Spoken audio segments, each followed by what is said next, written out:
Hey guys, it's Ann from the Heritage Alliance, and I'm hanging out back here in the Jonesboro and Washington County History Museum and the archives, and I wanted to share a really interesting and tragic artifact that we have here in our collection at the museum. It has been on display before in the Chester Inn, but currently it's off display, and this is a death mask of Beckie Bean. Now, she was born, we believe, in 1870. We don't know exactly how old she was when she passed away, probably a few months old.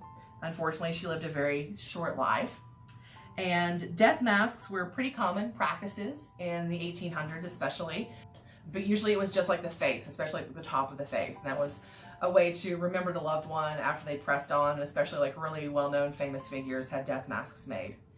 This one's pretty unique in that it's actually like half of her body essentially, and that may have been because she passed away so young, so it was easier to capture more of her likeness. Now, Beckie, she was the youngest daughter, well, the infant daughter of Hester Bovell and James Baxter Bean, and they were local. They lived here in Washington County. Now her father.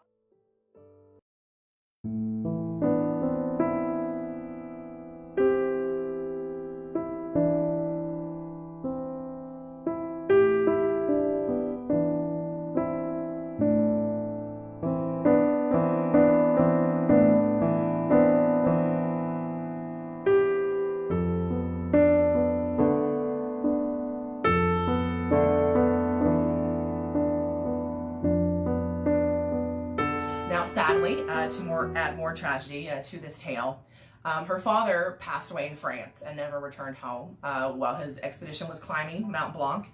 Unfortunately, they met with a blizzard and they got stuck and they froze to death. And then days later, once it was discovered what had happened to them, they went to his hotel room and found his effects.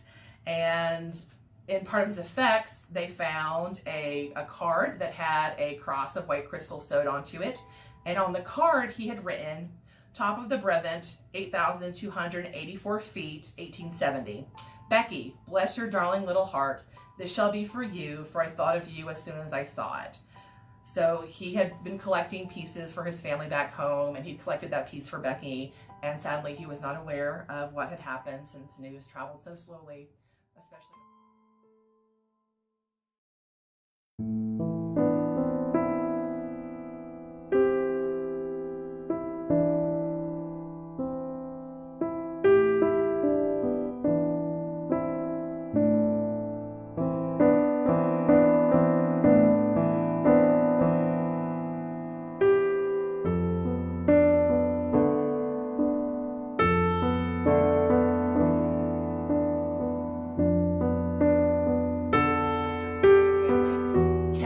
Beckie's death mask, and they took really good care of it, and they donated it to us in 2017, and that was actually Steve Bovell and his family are the ones who donated Beckie's death mask to us. So sad tale, but it's a really interesting piece of history and a really interesting and important artifact.